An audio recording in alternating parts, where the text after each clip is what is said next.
Welcome to the Not Old Better Show on radio and podcast. The show covering all things health, wellness, culture, and more. The show for all of us who aren't old, we're better. Each week, we'll interview superstars, experts, and ordinary people doing extraordinary things, all related to this wonderful experience of getting better, not just older.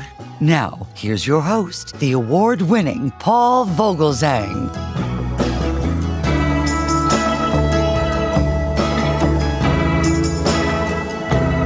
Welcome to the Not Old Better Show, Art of Living interview series, where we speak with fascinating people who prove that age isn't a finish line. It's an invitation. I'm Paul Vogelzang, and today we're diving into a conversation that blends the edge-of-your-seat excitement of a thriller novel with the quiet awe of standing alone in the Australian Outback. Our guest is Alice Cadd, and she's not your everyday thriller writer. With a 30-year career as a psychiatrist, Alice knows the human mind better than most. But instead of retirement and rocking chairs, she picked up the pen. And what came out is a stunning new psychological thriller titled Death in the Red Dirt. We'll have links so that you can find this book, but it is wonderful. It was shared with me, and I just loved it and wanted to share it with you again. The title is Death in the Red Dirt. It's intense. It's smart, and it pulls you deep into the rugged beauty and hidden tensions of the Australian outback. Alice Cadd's tagline, "Uncover the truth before the outback buries it." That's not just a warning, it's a promise. But Alice Cadd's story doesn't end on the page. Alice Cadd also is a fierce environmentalist, a solo camper, and someone who's swum with whale sharks, heard humpback whales sing beneath the sea, and watched turtles glide past under the stars. She's had an amazing life.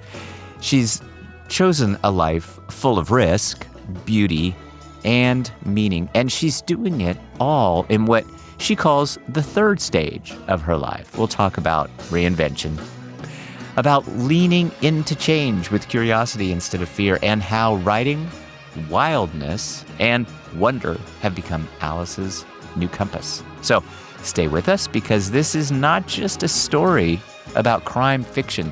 It's a story about finding your truth, even when the road gets dusty.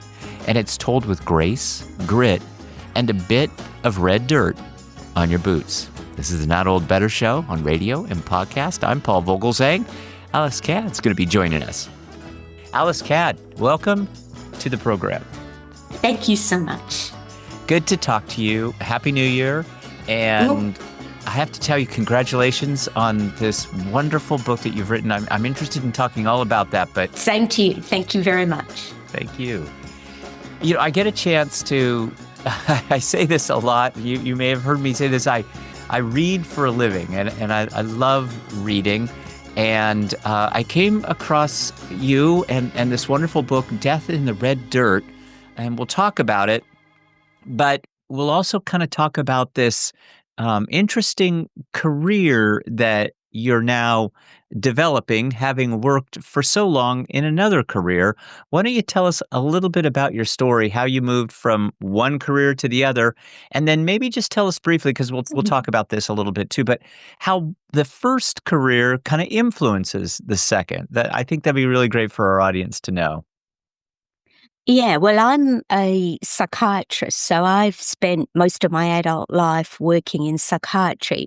I actually did my first term in 1989, before they'd even brought out Prozac, and I can remember them bringing out Prozac like it was gold, and we weren't allowed to use it because it was so special. It's been a wonderful career. I've really enjoyed it, but like a lot of us, I'm making an active choice. I want to look at having an active retirement. So I came. I'm just 60, and so I came to this stage and sort of thought, well, I want to do something else. Retirement is difficult. I think most people out there would know that. You kind of retire and you have a wonderful year, honeymoon year, and then everybody sort of sits and thinks, oh, Lord, what am I going to do? And I have spent, 40 hours a week talking to people And it's important. I actually really genuinely think it's important that we plan and think about how we're going to retire and what that's going to look like. So I sat down and thought, well, what do I want to do? I'm really passionate about psychiatry, and so I thought, well, I'd like to write a book. Um, and rather write a book about, there's hundreds of them out there, what to do when you're depressed. I thought, well, I'd like to do something fiction because I'm a big reader. So I wrote a book about a mental health retreat where there's been an unexplained death. And the goal of it is actually to say we all have our vulnerabilities. We've all got our strengths and weaknesses. We all have our quirks. And yet sometimes in our vulnerabilities is an enormous strength. And I actually really believe that. So I don't like this separation between, people that have a mental illness and I don't. It's not like that. I actually think we've all got our bits that are different. And I wanted a book that showed that. How did you come across thrillers? I'm asking that because I'm a big fan of thrillers. I love the espionage genre. I love the spy versus spy, if you will, approach, and the blending of a psychiatric career with a novelist writing fiction, especially about these thrillers and how the psychiatric condition influences him is brilliant. Again, congratulations on your work, but how did you come across that? Were you always a fan of thrillers? Look, I'm one of those. I think Amazon call us whales. So I'm one of these people who has a Kindle, and Right. I would I Whales. would read. Yeah, they call them whales. I'm definitely one. So I probably read 2 to 3 books a week, and I just gulp it down. I'll read anything that stands still for 5 seconds. Actually, the only thing I'm not very good on is romance. For some reason, just doesn't do it for me. I don't know Yeah. why. I'm not a girl. Although, to be honest with you, the thriller that I've written it's a psychological thriller. It annoys some of the boys because I'm not particularly interested in the police procedural type of stuff. I'm more interested in the character. I'm interested in people's vulnerabilities and the complexity of people, I suppose. So I know for sure that I can irritate some of the men out there because I kind of while along with personality. It's based in the Australian bush, so it's actually in Exmouth, on the Ningaloo Reef, which is somewhere where I've spent an awful lot of time, and I'm quite passionate about. So that the second thing that interests me is conservation and protection of these incredible environments, Mhm. and so in the bush, and I've worked in the bush, we're not as careful with police procedures as you might be in some other places. It's sort of not many people. Everyone whacks in and has a good go at making it work. And that's more directly related to just kind of supply than it is demand. I would imagine that. Oh yeah, yeah. Yeah. So in the book, the protagonist, who's the psychiatry registrar, who's been sent up. So someone's died. They actually go out on retreat and take psychedelics as a treatment, but they use psychedelics that they've taken off the internet. And someone dies, and they don't know why. But the psychiatrist who's running the retreats is arrested. So Maya is sent up to debrief the remaining people who were part of this therapy group, and so she's sort of thrown in the deep end. And the sergeant up there, Jack, has lost his boss. So his boss has had a fall and been sent back down to Perth. So they kind of pair up to try and figure out what's happening and why this person died. So it could be murder, rather than negligence, but that's the plot. We're going to investigate what took place here. Psychedelics play a role. Talk a little bit more about what you learned in your psychiatric career about kind of these areas of confidence with respect to the character development and adaptability, and how, that and other elements play a role in what these characters do and how you develop some characters so that they really can take advantage of some of these various nuances in personality and make them come alive. I think people are a hell of a lot more resourceful than we ever give them credit for, and there are a lot more ways of being clever and intelligent than you think. I've had 2 children while I've been working, and at 6 weeks pregnant, each time, at least 2 or 3 people with schizophrenia asked me if I was pregnant. They're clever, some of these people. They know things in different ways, and I have enormous respect for that. And Almost an intuitive kind of way you're referring. I think there is something to be said about intuitive intelligence, and I think some people, they're quite remarkable. I mean, I have a great deal of respect for the people I've worked with. They've survived far more than I've ever had to, and I've learnt so much from them. I mean, if you ask me about psychiatry, I learnt stuff from my college that teach us, but I've learned a hell of a lot more from reading books and talking to people.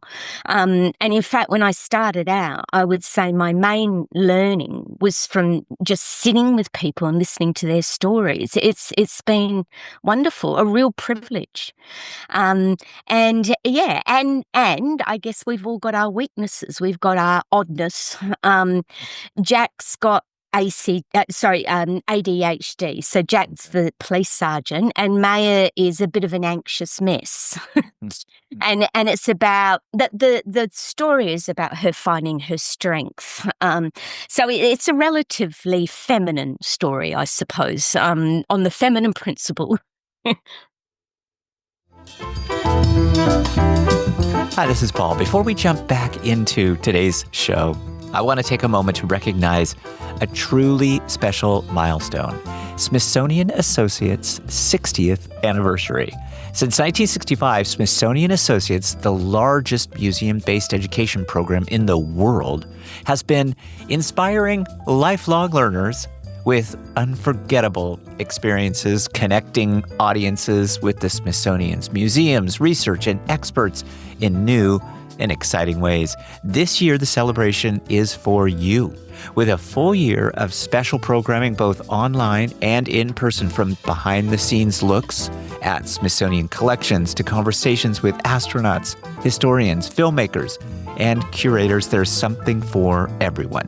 Smithsonian Associates has created something extraordinary. I'm proud to partner with Smithsonian Associates to share their incredible programs with the Not All Better Show audience. Thanks for being part of this journey.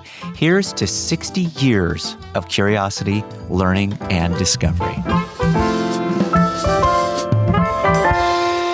So let's get right back into it, because whether you're thinking about what's next in your life or you just love a good story with sharp twists and deep insights, Alice Cadd has something to offer. From the consulting room to the red dirt roads of the Outback. She's lived it, written it, and she's right back here with us to share it. Alice Cadd, welcome back to the show.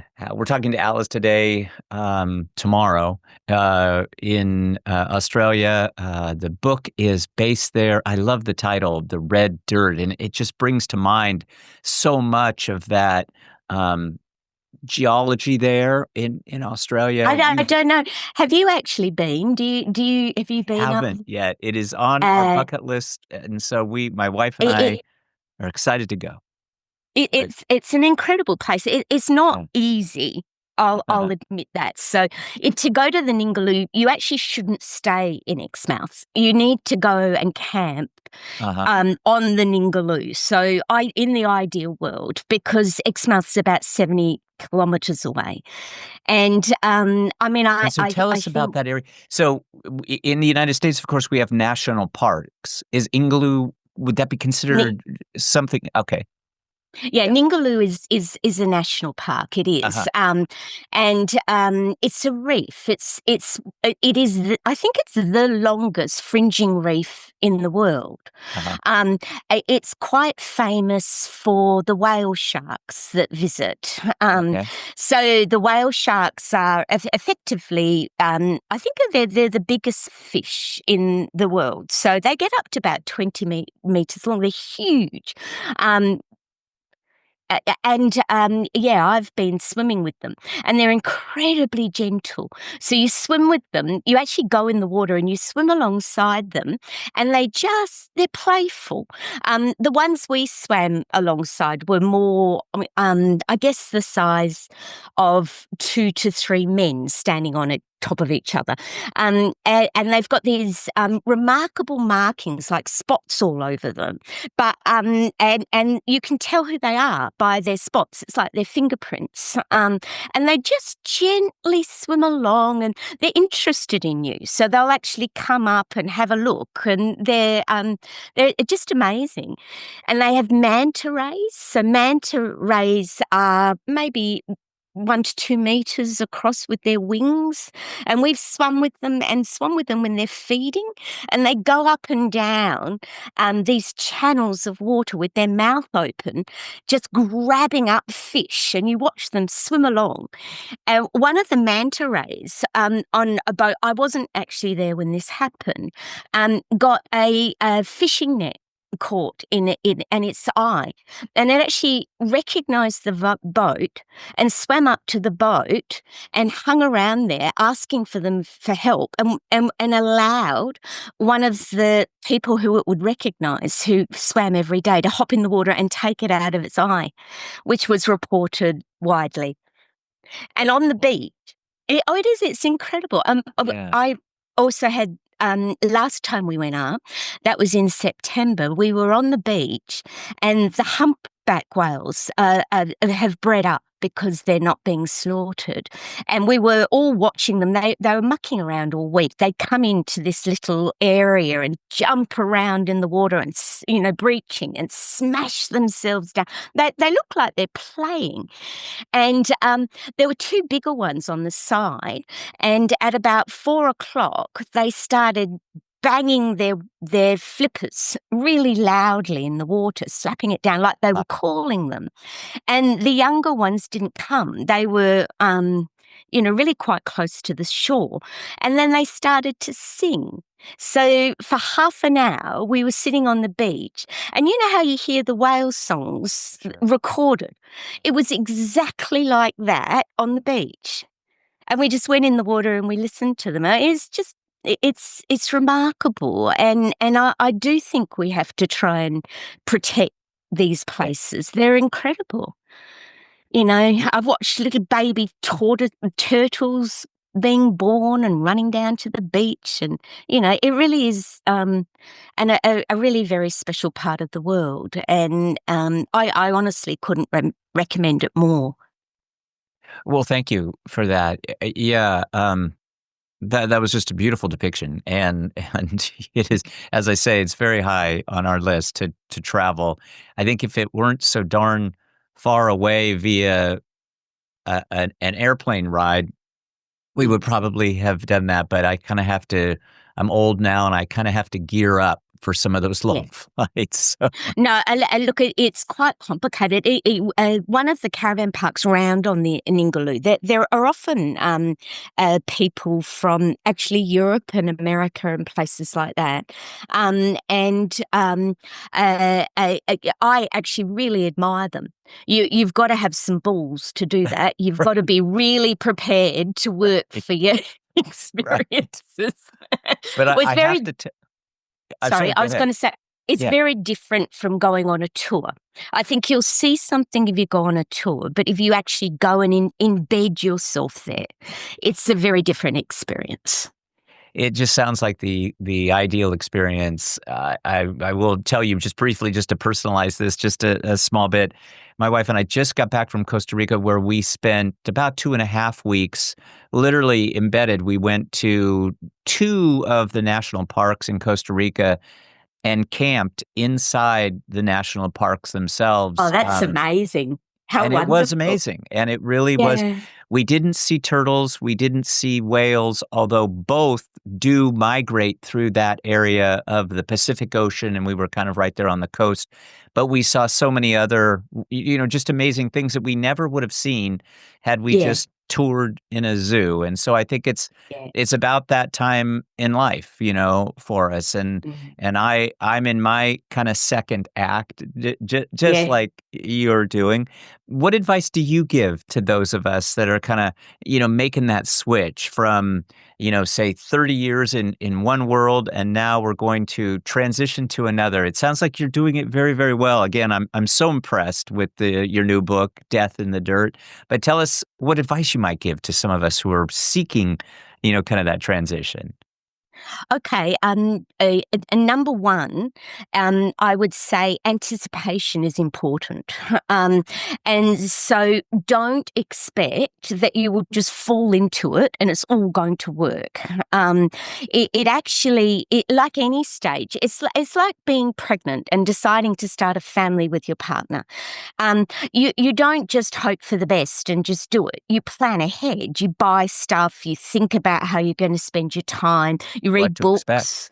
Yeah. What to expect, and I actually think that's true for this stage of life. Anticipate it, think about it. If you possibly can, do it slowly.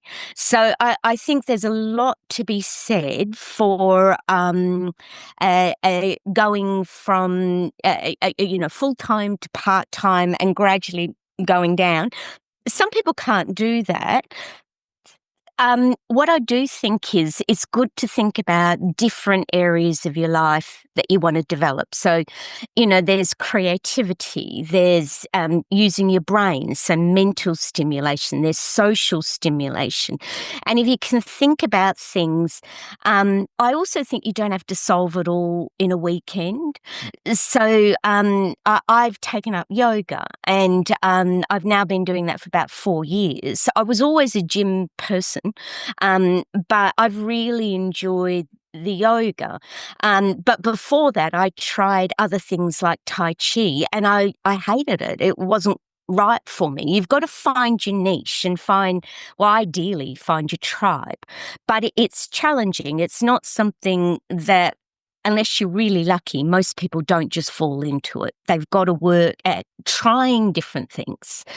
I I like think that a lot. travel. It does take time. Oh, Sometimes we just expect, well, I'll go read this manual and all of a sudden I can turn this on and turn everything else off. It doesn't. I think one of the things that worked really well for me was to kind of take some skills that I had previously and apply those to my next act. Did you find that true for you too? yeah. I'm sure I mean, professionally I you had to think. read. Yes, I know. I read anyway, so I don't Yeah, have a yeah, problem with reading. yeah. No. eh, The first person who gave it, one of my patients actually bought a book in maybe 10 years ago, and it was No, I Don't Want to Join Your Bloody Book Club. And it was on a woman who was struggling to manage, and I read it, and she was struggling to manage retirement, and she was really pissed off about everything. Yeah. And it actually made me laugh.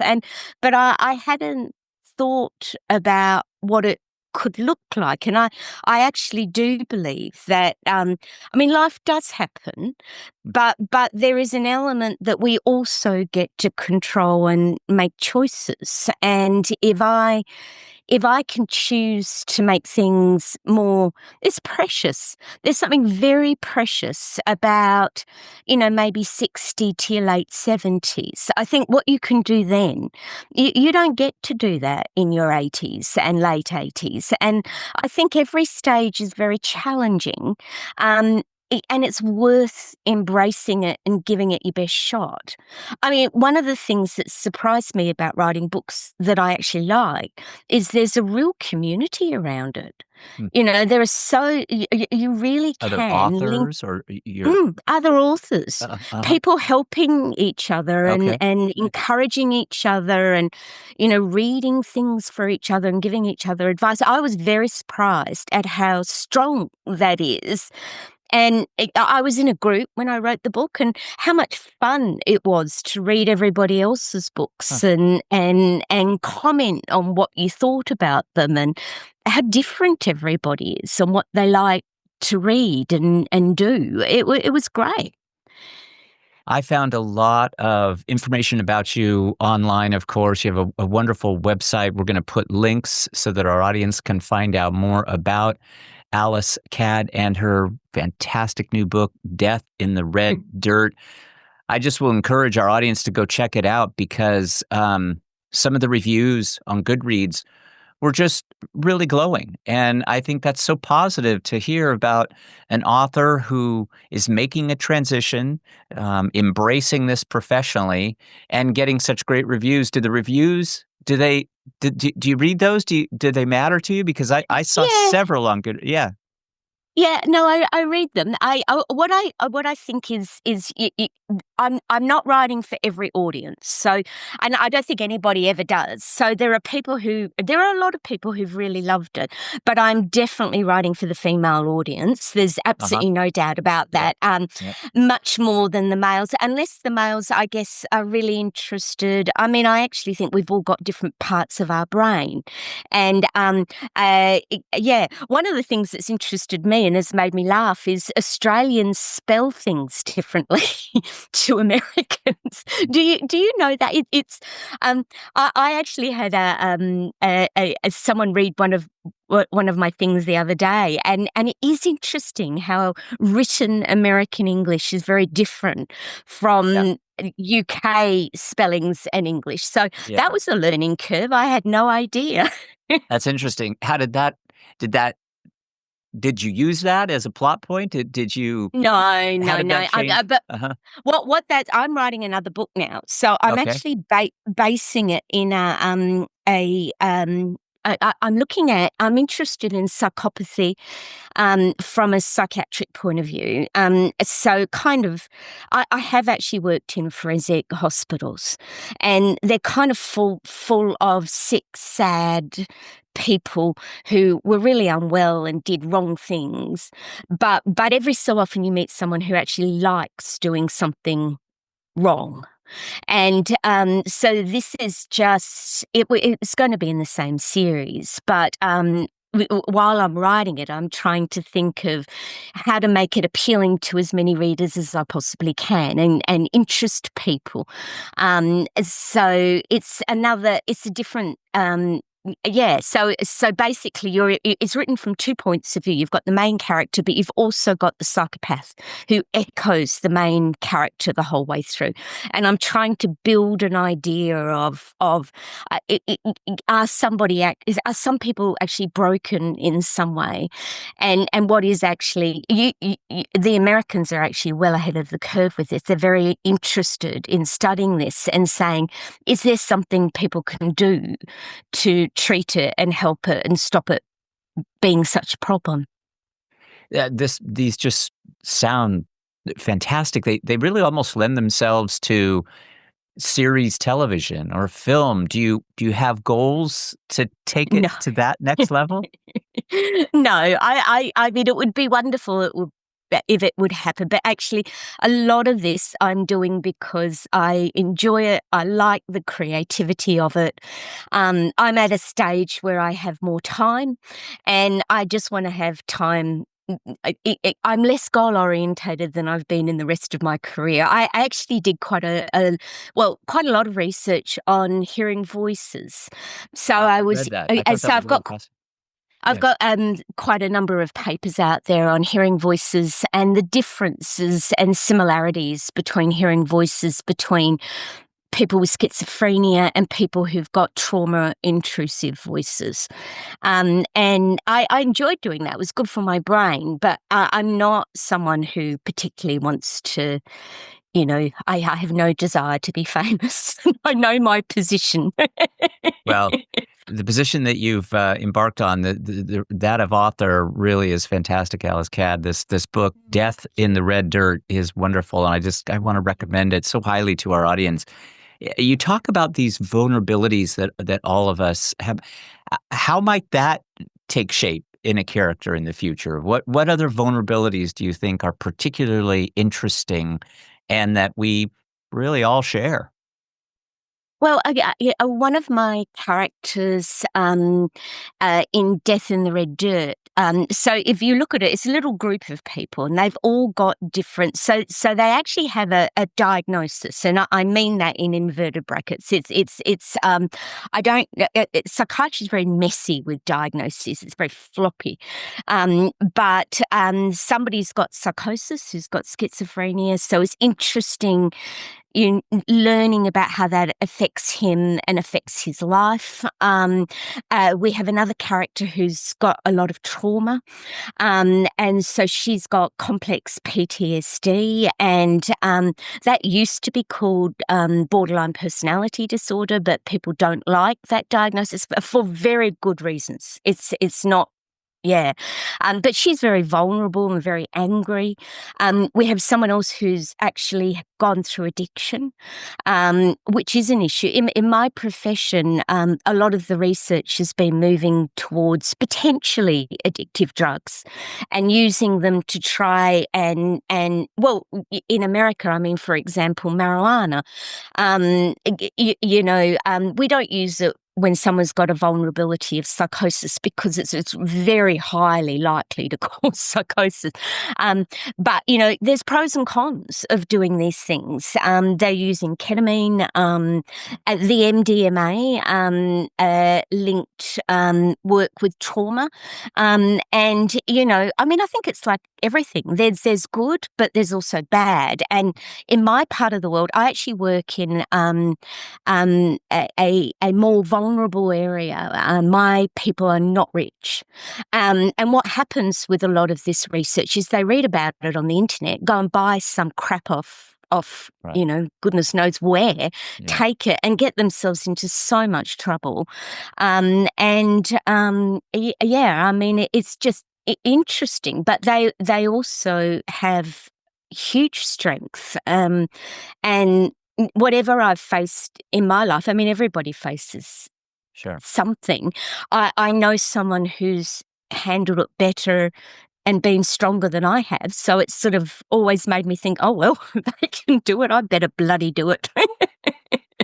Yeah, I think the idea of this being a big cautionary, we're seeing, lots of promotion and even advertising for clinics throughout the world that specialize in psychedelics and ayahuasca.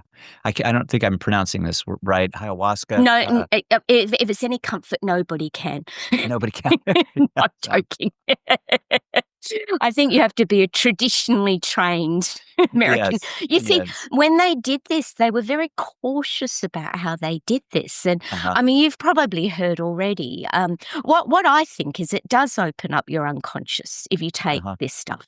Uh-huh. And you become highly suggestible, and that can be used for good, but that also can be used for not good. And you in the States are ahead of this, but there've already been cases of people being abused by their therapists, sexually and emotionally and in many different ways. And I think if you are going to open up your unconscious, and that's fine, but think about it and think, how much I'm making myself extremely suggestible. People have been known to have bad experiences. Have I thought this through, and am I being careful? Now, and I actually have heard that it can work very well for people, and I'm delighted for them. My guys are more vulnerable because in Australia, and I'm sure in the States, the treatment's like $30,000. Yeah. Well, nobody in my world has $30,000. So, just be careful would be what I would say. And I'm not saying it's all bad. That clearly isn't true. There is the potential for good. But I think it's similar to many other areas. The wealthy people are getting a very different experience, and we're splitting the world into much poorer people who are really quite vulnerable.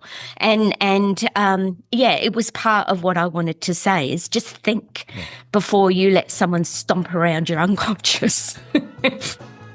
We hope that you continue doing it, and we hope that you'll come back. I'll just selfishly say, please do, as you write further, as you do more work on some of these areas, especially about conservation. I think that's important for our audience, so important for all of us. But please come back and join us. Thank you. Again, congrats. Thank my you best for the to you, opportunity. and keep it up. But thank you so much for being so inspiring Thank you. today. That was psychiatrist turned thriller writer Alice Cadd. What a fascinating conversation. From the quiet power of reinvention to the thrill of new beginnings, Alice reminds us that this stage of life is every bit as dynamic, daring, and meaningful as the ones before it. Her novel, Death in the Red Dirt, is available now. Trust me, it is not just a great read. It's all that, but it's an experience. Be sure to follow Alice on Facebook, Instagram, and even TikTok, where she shares glimpses of her writing process and her breathtaking adventures in the Australian wilderness. We'll have links to everything, but check out Alice Cadd and her wonderful new book, Death in the Red Dirt. To hear more inspiring conversations like this one, visit us at notold-better.com, where you can listen to today's episode and explore our full archive of past interviews. We're also on social media, of course. Follow us on Twitter, X, at NotOldBetter, and on Instagram, at NotOldBetter. The Not Old Better Show is a production of NOBS Studios. I'm Paul Vogelzang. Be well. Be safe. Let's talk about better. The Not Old Better Show on radio and podcast. Thanks for spending time with us today. We will see you next week.